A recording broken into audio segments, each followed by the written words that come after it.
Now, the Sorare 26 announcement had a lot of talking points in it, and now that the dust is settled and the bones have been picked over, I think it's time that we look at probably what is the most exciting development that Sorare gave us in this one. As some of you guys will know who tune into all the content here on the channel and are just a avid Sorare manager that keeps up to date with everything that's coming out from the company, they did an official podcast not too long ago with CEO of Sorare, Nicholas Julia, and Dan the Man. We're not really too sure what Dan's current job title is, but the utility man, the Swiss Army knife of the company, they got together and they answered a lot of community questions, as well as tried to, do some teasers of what was going to come in this announcement. And one of the big teasers, one of the big bombshells that they dropped in that podcast was where we're going to get the return of thresholds, we're going to get the return of the beat the game mode. And from what we've seen in Sorare 26, that is definitely here in the form of the hot streaks that we've seen trialled in the MLS competition this season. But not just is it coming into Europe and it's going to be widespread across the platform, but they're making an exciting development, an exciting innovation where you can play a classic card, you can play a card from any season in the game alongside 4 current version cards to go after the hot streak. When this was initially rolled out into MLS, and as we find at that point of recording, you need 5 in-season cards in your SO5 lineup to be able to be hot streak eligible. So this change, this kind of, making it a bit easier, as well as saying in the blog it's going to be in all the in-season competitions. I think this really does underline a few different strategy points that we need to get to grips of quickly, and there is a little bit of housekeeping we have to be doing in the gallery. At any point in the video today, if you do laugh, you learn, you like something or whatever, please do like and subscribe to the channel for more content like this. If you are brand new to Sorare and you haven't opened up your account yet, there's a link in the description in this video, also be in the pinned comment, that'll get you the best beginner bonuses available. At point of recording, it's $50, pounds, euros, whatever your currency is, of market credit to help you go out and reinforce your squad once you've bought 5 cards from auction or instant buy. If you do get stuck, if you've got any questions, all the beginner tutorial videos you're going to need are also in the description of the video.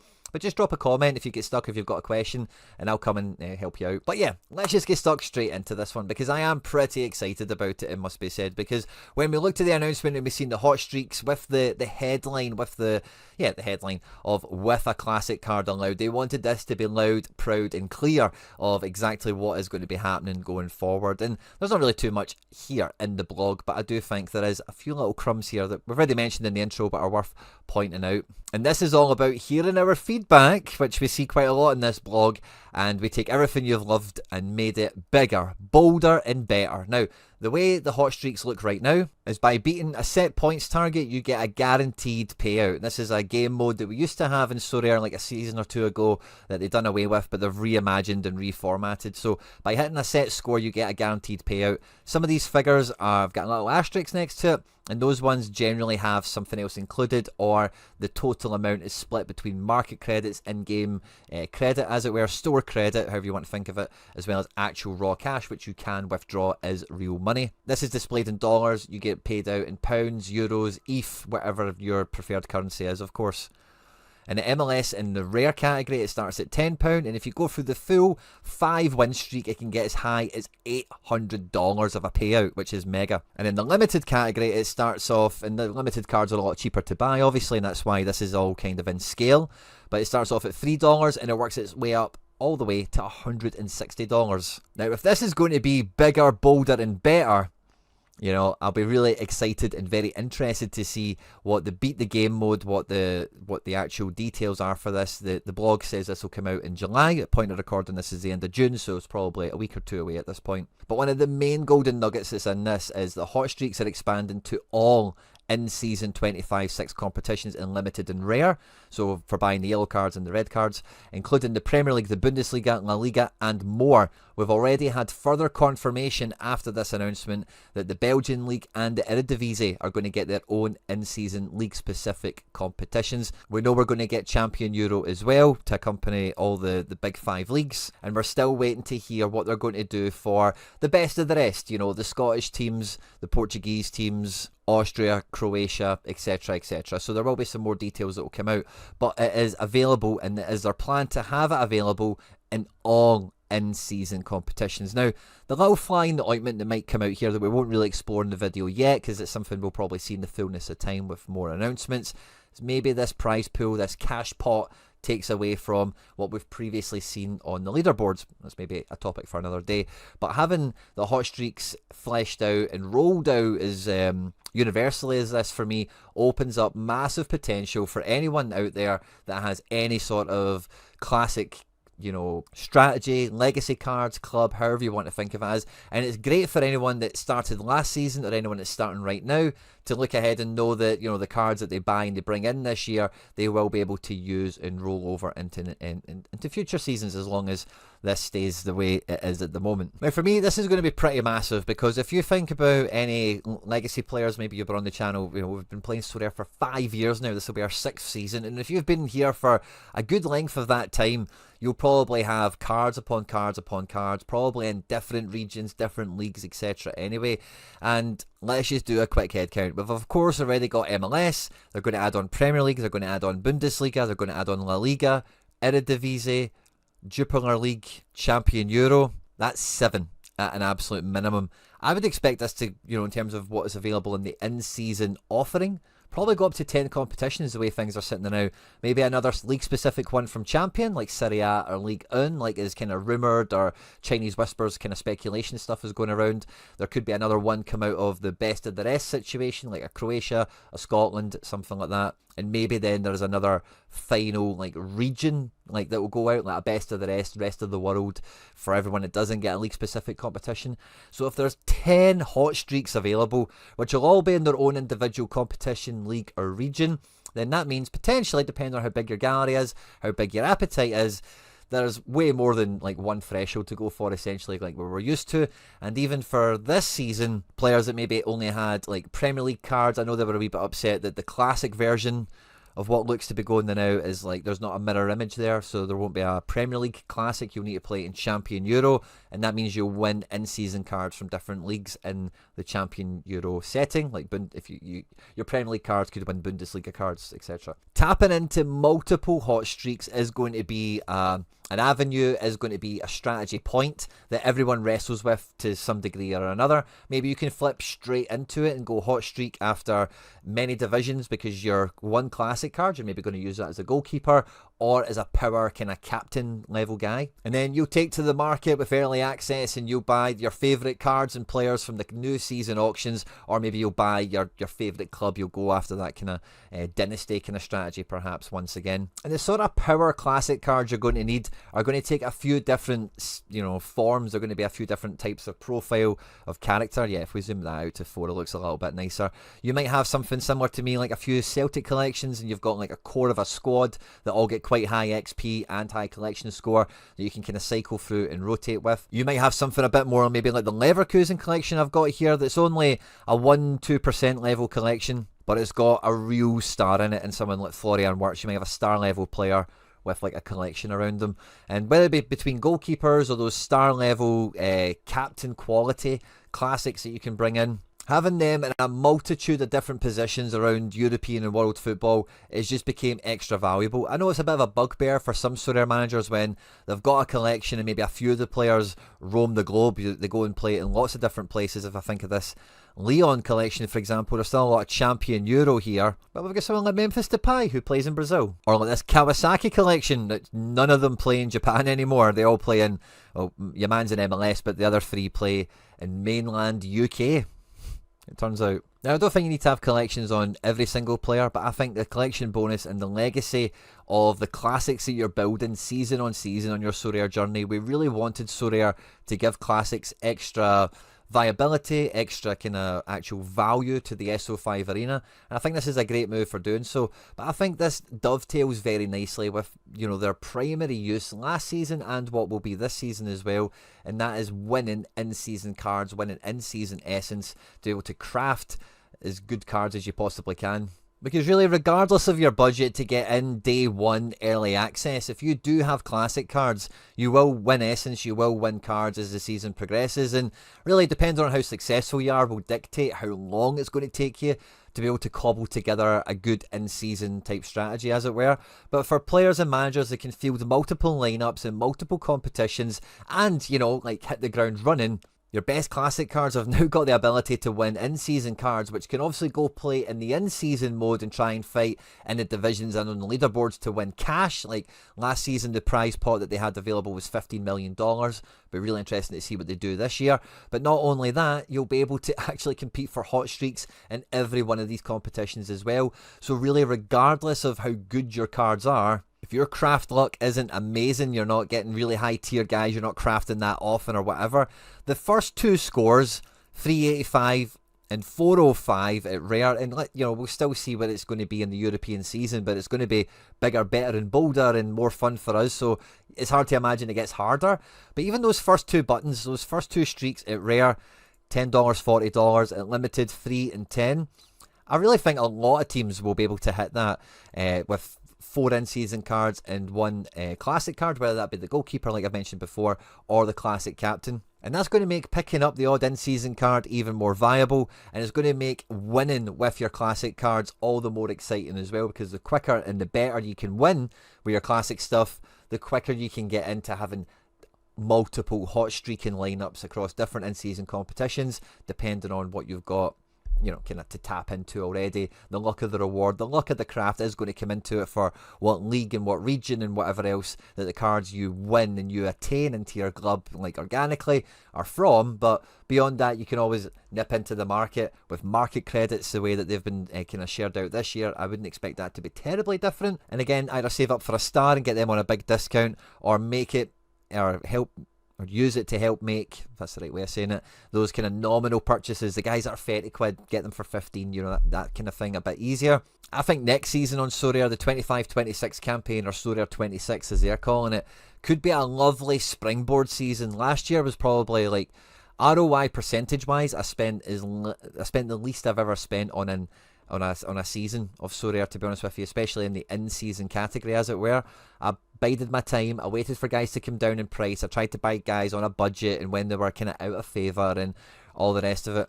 But I still won like a fair crack. We won like $2.5 grand, $3 grand or something this year, which from a squad outlay of, I don't know, I'm going to say around the £600 mark or something like that. It's a very good percentage, good uplift there, but it's the lowest yield, like actual amount I've ever had on Sorare. And I'm looking at this season, if it's going to be the same, if we have a similar kind of success rate, and I do think a lot of my players in my gallery underperformed last year, and then if we add those hot streaks on top of it, I'm quietly confident, I'm crossing my fingers, that we could have a real kind of make-up season where I could really, maybe not quite yield the same kind of figures like 10, 15, 20k like we have done in previous years, but certainly go way above that 2.5k that we popped this year. And I've been into the market, and I didn't really need too much of an encouragement for this anyway, to be quite truthful with you. I went and got some Spain guys for the Euro Under-21s. That kind of backfired. I didn't mind the OG collection New York guys. We swapped out De Bruyne to get the treble Man City thing on the go. He's on his way to Napoli. That'll be good fun. We got a special edition Griezmann that's in season, and that's for different reasons. But picking up Ben Negren, Balikwisha and Inamura off the back of Celtic speculation, I couldn't help myself. And then when I seen the price of Ayase Ueda and Koki Machida and the OG, I used to have both these guys. I had Koki as a 1 of, I think Ueda I had like the 10 of or something like that. The other guys I've never owned, but Alano for £1. The other two guys I actually wanted in the collection, but Alano was just the best like cheap guy to get it to be a 2% collection. I just thought that was a real no-brainer. 2 guys playing in Europe that are good fun. A few guys playing in Japan. It's kind of like, hey, whatever. And I went and got some more guys into that Seattle collection to try and finish it. And I got a João Cancelo for £6 to go with that De Bruyne. And maybe we'll work more into that Man City collection. But when classic cards are as cheap as this, now those in particular collections aren't great examples, because the Seattle Sounders collection, like, who's really a great player in this?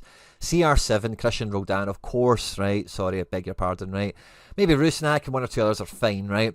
But overall, this whole classic thing cost fuck all, really. And even finishing in it isn't going to cost much. I'm in no real hurry to do so. There's not many cards left. I'm kind of going after this for a non-SO5 reason. This is like a special year for Seattle more than anything. But even that little J-League collection, if you like those players, if there's a similar thing in Europe, which there will be, you could go and pick up a 5-man classic collection, which gets you to 2%, which is probably the minimum that you want for a collection, and is very easy to do even with second-hand classic cards from yesteryear. Beyond that, you're buying a lot of cards and a lot of volume. But £6 for Machida, £7.50 for Ueda. These two guys were like £4 combined. You know, so you can get like 5 guys in now for under £20 and some good profiles and some good leagues and some good situations. And a real big part of the fun I've always had with Sorare has been building this tapestry of a club that I've got. All these different collections and how, like, I don't even care if they stay at Leipzig, Valencia, New York, Sociedad, whoever it might be. I kind of actually probably want them to transfer around European and world football just the way I'm wired and what I like about this game. And I've got this lovely tapestry that I'm now almost filled out with, you know, where I'm getting those guys in now that I've always said, oh, I'd love to, I should have one of him. I want one of him, like Griezmann, and there's other examples here I don't need to labour. But with the further reinforcement from Sorare that Classic is getting all the love it possibly can get, and as long as this season's stuff doesn't get messed up again too much or is as successful as Sorare want it to be, I'm not too concerned about any changes in terms of losing the hot streak or anything like that just yet. I'm just kind of looking at one season at a time. But again, we're building on second season in a row, or even for as long as Sorare is gone, of cards from any season win cards, you know, and the cards that you win are the current versions of them, and the way Sorare works at the moment for where the money is won is with current version cards. So we did the Sorare 5-year anniversary thing, and if you go all the way back, there was no real money involved in this game when it first started, and I know it's a big part of the game, and it really should be and is, and long may it continue, of course. But when it comes to my player ID, the gallery construction, whatever, I'm after the guys I want. I'm not just after any old schmuck that can get some set pieces or get a good last 5 score or a good L15 last average score or whatever. I want the guys that I want. You know, when I won Mo Salah this year, which was my biggest card, it was still sketchy whether he was going to stay at Liverpool or not. I probably would have kept him if we knew he was going to stay. But when I knew, I felt straight away I wasn't going to keep him. The number one player I wanted to trade with him was Rafinha. And I managed to get this trade done on a straight card-for-card swap. I didn't need to put any extra money against it with a trader account. Why am I telling you this? Because at the time, Salah was worth more than Rafinha. So much so that this trader didn't try and squeeze me to do the deal. Normally traders will try and get everything out of you to make sure that they are scratching their back as much on the deal as possible. And yes, Salah's a bit older, he's signed on now, whatever, but I just wanted Rafinha. Like, when I was looking at everyone else in that star forward champion Euro category, Rafinha was the only guy I wanted, and I was so happy that I was able to take a Salah that I won and turn it into Rafinha. Now, I do think Salah went into legend mode this year, and I'd have loved to have kept a reward card, a card that I won of that Salah, and use him next year. And I've used him this year, would have been nice as well, obviously. But with Rafinha, it's not as if I was missing out on too much. You know, Rafi did pretty damn well this season himself. But, you know, and I like to keep rewards, so it's not a perfect example, don't get me wrong. But Frankie de Jong, and, you know, I want the players I like to be in my squad. I want the clubs that I follow, the clubs I support, the clubs I like. Oh, I love it when they do well, to be a big part of the squad, of the gallery, of my whole fantasy football experience that I've got here. And I'm quite happy with a lot of the developments that are coming out. They're not perfect, they're probably not all finely tuned and got the bugs worked out of them yet. There's very little that makes me think, oh, I'm not happy with where my rares are sitting, or even the limited situation, which is perfectly fine for me right now, certainly. With super rares, like, it's a bit of a different story for a different day. Hot streaks don't affect these guys at all. And, you know, I'm not really holding my breath on super rare competition for next year. I see, a topic for another day, I suppose. But I've been really buoyed, I've been really enthused, and spending like a couple of quid on a bunch of classics and whatever is a real no-brainer for me if the builds on top of strategies I've already had working, and they are surrounding cards that I know in any specific region, league, whatever you want to think of it as, could give me an extra edge, could give me extra options. Because probably the last thing I really want to hammer in this video is, the longer you play this game, the harder it gets. We're going to SO7 for Classic in general. This is maybe something I should have brought up a little bit earlier in the video, so apologies for that.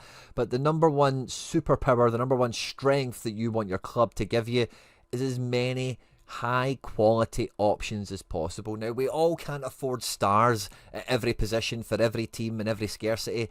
I get that, you know, you get that, we all know that.